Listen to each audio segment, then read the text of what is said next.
ರಾಜ್ಯದೆಲ್ಲೆಡೆ ಕೋವಿಡ್ ಕಟ್ಟೆಚ್ಚರ ವಹಿಸಿದ್ದಾರೆ. ಆದರೆ ರಿಮ್ಸ್ನಲ್ಲಿ ಮಾತ್ರ ನಿರ್ಲಕ್ಷ್ಯ. ಅದು ಯಾವ ಕಾರಣಕ್ಕೂ ಗೊತ್ತಿಲ್ಲ. ಯಾವುದೇ ಟೆಸ್ಟ್ ಮಾಡಿಸೋಕೆ ಹೋದ್ರೆ ಗಂಟೆಗಟ್ಟಲೆ ಕ್ಯೂ ನಿಲ್ಬೇಕು. ಬೇರೆ ಜಿಲ್ಲೆಗಳ ಪರಿಸ್ಥಿತಿ ಬೇರೆ ಇದ್ದಾದ್ರೆ ಅದರ ರಿಮ್ಸ್ನ ಕಥೆ ಮಾತ್ರ ಈ ರೀತಿಯಾಗಿದೆ. ರಾಯಚೂರಿನ ರಿಮ್ಸ್ ಆಸ್ಪತ್ರೆಯಲ್ಲಿ ಯಾಕೆ ನಿರ್ಲಕ್ಷ್ಯ? ಪದೇ ಪದೇ ನಿರ್ಲಕ್ಷ್ಯವನ್ನ ಮಾಡ್ತಾನೆ ಇರ್ತಾರೆ. ಸಿಟಿ ಸ್ಕ್ಯಾನ್, ಅಲ್ಟ್ರಾಸೌಂಡ್ ಸ್ಕ್ಯಾನಿಂಗ್ಗೆ ಸರತಿ ಸಾಲಲ್ಲಿ ನಿಂತ್ಕೊಂಡಿರ್ತಾರೆ. ಆದರೆ ರಿಪೋರ್ಟ್ ಬೇಕಾದ್ರೆ 3 ದಿನ ಮಾತ್ರ ಕಾಯಲೇಬೇಕು. ಗಡಿ ಭಾಗಕ್ಕೆ ಹೊಂದಿಕೊಂಡಿರುವ ರಾಯಚೂರು ರಿಮ್ಸ್ ಆಸ್ಪತ್ರೆ ಕೇವಲ ಕರ್ನಾಟಕ ಮಾತ್ರವಲ್ಲ, ಪಕ್ಕದ ಕೇವಲ ರಾಯಚೂರು ಜಿಲ್ಲೆ ಮಾತ್ರವಲ್ಲ, ಯಾದಗಿರಿಯಿಂದಲೂ ಕೂಡ ಅಲ್ಲಿ ಜನ ಬರ್ತಾರೆ. ತೆಲಂಗಾಣ ಬಾರ್ಡರ್ ಅಲ್ಲಿಂದನೂ ಕೂಡ ಸಾಕಷ್ಟು ಜನ ಬರ್ತಾರೆ. ಈ ಹಾಸ್ಪಿಟಲ್ನಲ್ಲಿ ಟ್ರೀಟ್ಮೆಂಟ್ ತಗೊಳ್ತಾರೆ. ಆದರೆ ಈ ಹಾಸ್ಪಿಟಲ್ನಲ್ಲಿ ಜನರಿಗೆ, ಇಲ್ಲಿ ಪೇಷಂಟ್ಸ್ಗಳಿಗೆ ಪದೇ ಪದೇ ನಿರ್ಲಕ್ಷ್ಯವನ್ನ ತೋರ್ತಾನೆ ಇರ್ತಾರೆ. ಇದಕ್ಕೊಂದು ಶಾಶ್ವತ ಪರಿಹಾರ ಇಲ್ವಾ ಅಂತ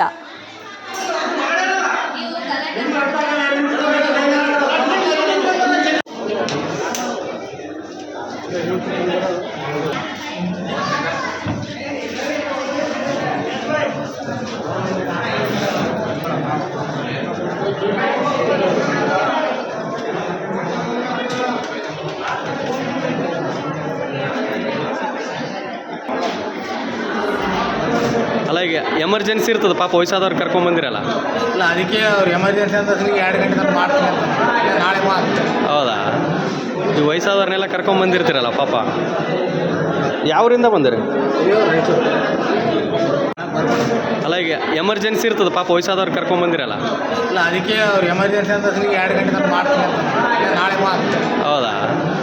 ಈ ವಯಸ್ಸಾದವ್ರನ್ನೆಲ್ಲ ಕರ್ಕೊಂಬಂದಿರ್ತೀರಲ್ಲ ಪಾಪ, ಯಾವರಿಂದ ಬಗ್ಗೆ ಮತ್ತಷ್ಟು ಲೈವ್ ಡೀಟೇಲ್ಸ್ ನಮ್ಮ ರಾಯಚೂರು ಪ್ರತಿನಿಧಿ ಶ್ರೀಕಾಂತ್ ನೀಡ್ತಾರೆ. ಶ್ರೀಕಾಂತ್, ನಿನ್ನೆ ತಾನೇ ಅಲ್ಲಿ ಮೆಡಿಸಿನ್ಸ್ ಎಲ್ಲ ಖಾಲಿ ಆಗ್ಬಿಟ್ಟಿದೆ, ಖಾಸಗಿಗೆ ಬರೆದು ಕೊಡ್ತಾರೆ ಅನ್ನೋ ಸುದ್ದಿ ಆಯಿತು. ಆದರೆ ಇವಾಗ ಕೋವಿಡ್ ಕಟ್ಟೆಚ್ಚರದ ಬಗ್ಗೆ ಬೇರೆ ಜಿಲ್ಲೆಗಳಲ್ಲಿ ಹೈ ಅಲರ್ಟ್ ಆಗಿದ್ದಾರೆ, ಬೇರೆ ಬೇರೆ ಕ್ರಮಗಳನ್ನು ವಹಿಸ್ತಾ ಇದ್ದಾರೆ. ಆದರೆ ಇಲ್ಲಿ ಯಾಕೆ ಇಷ್ಟೊಂದು ನಿರ್ಲಕ್ಷ್ಯ ಅಂತ? ಏನು ಪ್ರಾಬ್ಲಮ್ ಹಾಗಾದ್ರೆ ಇಲ್ಲಿ?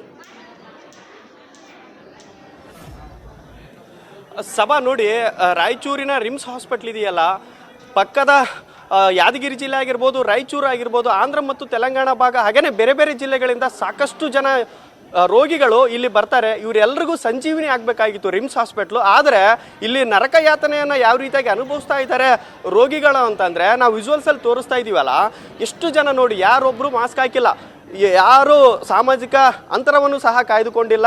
ರಾಜ್ಯದೆಲ್ಲೆಡೆ ಕೊರೋನಾ ಬಗ್ಗೆ ಕಟ್ಟೆಚ್ಚರವನ್ನು ವಹಿಸಲಾಗ್ತಾ ಇದೆ. ಆರೋಗ್ಯ ಇಲಾಖೆ ಸಂಪೂರ್ಣವಾಗಿ ಕೊರೋನಾವನ್ನು ಕಟ್ಟಿ ಹಾಕಬೇಕು. JN1 ಅನ್ನುವಂತಹ ಹೊಸ ತಳಿ ಏನು ಈಗ ರಾಜ್ಯದಲ್ಲಿ ಲಗ್ಗೆ ಇಡ್ತಾ ಇದೆ, ಇದನ್ನು ಕಂಟ್ರೋಲ್ ಮಾಡಬೇಕು ಅನ್ನೋಂಥ ಒಂದು ನಿಟ್ಟಿನಲ್ಲಿ ಆರೋಗ್ಯ ಇಲಾಖೆ ಭಾಳಷ್ಟು ಒಂದು ಸರ್ಕಸ್ ಮಾಡ್ತಾ ಇದೆ. ಆದರೆ ರಾಯಚೂರಿನ ರಿಮ್ಸ್ ಹಾಸ್ಪಿಟ್ಲಿಗೆ ಮಾತ್ರ ಈ ಒಂದು ರೂಲ್ಸ್ಗಳು ಅಪ್ಲೈ ಆಗೋದಿಲ್ವಾ? ಹಾಗಾದರೆ ನಾವು ನೋಡ್ತಾ ಇದ್ದೀವಿ ವಿಜುವಲ್ಸಲ್ಲಿ ಸಾಕಷ್ಟು ಜನ ಜಗಳ ಆಡ್ತಾ ಇದ್ದಾರೆ. ನನ್ನ ಬಿಡು, ನಿನ್ನ ಬಿಡು, ನಿನ್ನ ರೆಕಮೆಂಡ್ ಬಂದವ್ರಿಗೆ ಮಾತ್ರ ನೀನು ಒಳಗಡೆ ಸ್ಕ್ಯಾನಿಂಗ್ಗಳಿಗೆ ಬಿಡ್ತೀಯ ಅಂತೇಳಿ. ಸಭಾ ದುರಂತ ನೋಡಿ ಯಾವ ರೀತಿಯಾಗಿದೆ. ಇಲ್ಲಿ ರಿಮ್ಸ್ ಹಾಸ್ಪಿಟ್ಲಿಗೆ ಅಲ್ಟ್ರಾಸೌಂಡ್ ಆಗಿರ್ಬೋದು, ಎಕ್ಸ್ರೇ ಆಗಿರ್ಬೋದು, ಸಿಟಿ ಸ್ಕ್ಯಾನ್ ಆಗಿರ್ಬೋದು, ಇನ್ನಿತರ ಪರೀಕ್ಷೆಗಳು, ಯಾವುದೇ ಪರೀಕ್ಷೆಗಳಿರಲಿ, ರೋಗಿಗಳು ಮಾತ್ರ ಅಗ್ನಿ ಪರೀಕ್ಷೆಯನ್ನು ಎದುರಿಸಬೇಕಾಗಿದೆ. 3 ದಿನಗಳು ಸ್ಕ್ಯಾನಿಂಗ್ ಮಾಡಿಸ್ಲಿಕ್ಕೆ ಬೇಕು, ಇನ್ನು 3 ದಿನಗಳು ರಿಪೋರ್ಟ್ ಪಡೀಲಿಕ್ಕೆ ಬೇಕು. 1 ವಾರಗಳ ಕಾಲ ಒಂದು ಸ್ಕ್ಯಾನಿಂಗ್ ಎಕ್ಸ್ರೇ ಮಾಡಿಸಿದ್ರೆ, ಎಮರ್ಜೆನ್ಸಿ ಇದ್ದರೆ ರೋಗಿಗಳ ಪರಿಸ್ಥಿತಿ ಏನಾಗಬೇಕು ಹೇಳಿ? ರೋಗಿಗಳು ಸತ್ತೋಗಿರ್ತಾರೆ, ಹಾಸ್ಪಿಟ್ಲ್ ಅವ್ರಿಗೆ ಏನಾಗಿರುತ್ತೆ ನೀವೇ ಹೇಳಿ.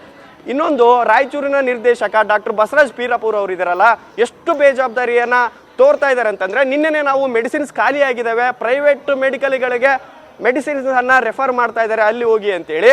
ಆದರೆ ಇಲ್ಲಿ ಮೆಡಿಸಿನ್ಸ್ಗಳು ಖಾಲಿ ಆಗಿರುವಂಥದ್ದು. ಇನ್ನೊಂದೇನಂತಂದರೆ, ಕೋವಿಡ್ನ ಕಂಟ್ರೋಲ್ ಮಾಡಬೇಕು ಅನ್ನೋಂಥ ನಿಟ್ಟಿನಲ್ಲಿ ರಾಜ್ಯ ಸರ್ಕಾರ ಹರಸಾಹಸವನ್ನು ಪಡ್ತಾ ಇದೆ. ಆದರೆ ರಾಯಚೂರಿನ ರಿಮ್ಸ್ ಹಾಸ್ಪಿಟ್ಲ್ ಮಾತ್ರ ಕೋವಿಡನ್ನು ಆಹ್ವಾನ ಮಾಡ್ಕೊಳ್ತಾ ಇರೋದು ನಿಜವಾಗ್ಲೂ ದುರಂತ. ಸಭಾ, thank you Srikanth. News First, ನಿರ್ಭೀತಿಯಿಂದ ನಿಮ್ಮ ಪರವಾಗಿ.